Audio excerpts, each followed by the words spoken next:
Hey, my reactor. So I'm back with chapter 14, continuing with Bernice Orphans.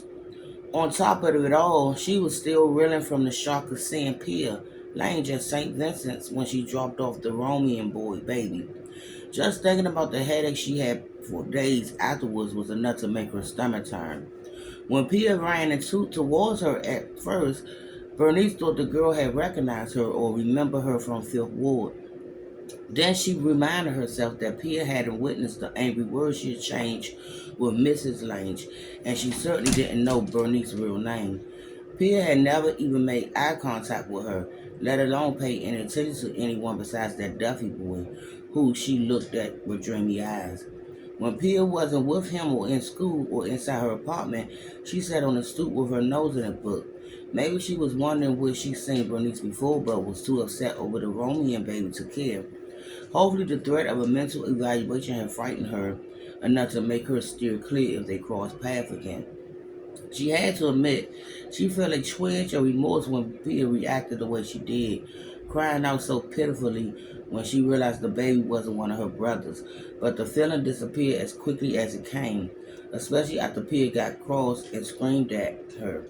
That was when Bernice remembered one of the reasons why she taken the twins in the first place, along with waiting to save them from their undesirable German heritage. Pia was too immature and unpredictable to take care of the boys. She proved that by putting them in the cubby and leaving them there. Just because she was their big sister didn't mean she deserved them. Whatever happened to her afterwards was her own fault. If anything, she deserved to be punished. Bernice had to admit something else too, that she was surprised by how easy ideas came to her, like threatening Pia with the mental evaluation and using her son's name when the nun asked who she was. Sometimes it felt like others. Sometimes it felt like other, more mysterious forces were at work, help her do what she needed to do. She certainly never thought of herself as clever or cunning, but something had certainly changed. Now she was about to find out if her latest plan for rescuing immigrant children from their parents' bad influences was going to work. She chose this neighborhood on purpose.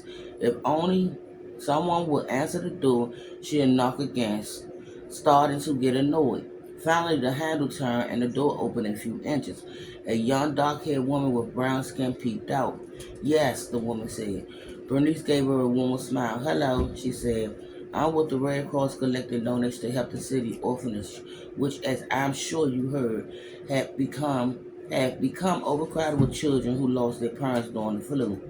The woman looked Bernice up and down, her brows knitted together, then opened the door all the way. The rank animal aroma of bull mutants drift out into the hall, along with something that smelled like warm dust. I'm sorry, the woman said in a heavily accent English, but I cannot help. I have hard time taking care of my own children. I understand, Bernice said. If you don't mind me asking, how many do you have? Three, a girl and two boys. How nice. May I ask how old? My daughter's three, my son's 4 and 7.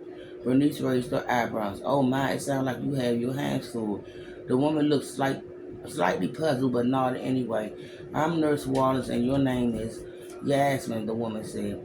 Bernice put a hand over her heart, seeing the delight. Oh my goodness, she said, what a beautiful name. How long have you been in the United States, Jasmine? Jasmine held up her finger. 1 year. And your husband, he works? Jasmine dropped her eyes. Please don't worry yourself, Bernice said, along with collecting donations. The Red Cross has given me permission. He wanted really to offer him help to those in need. There are so many families struggling during these difficult times. We want to do our part whenever we can. And I'll be back because my grandpup is being rude.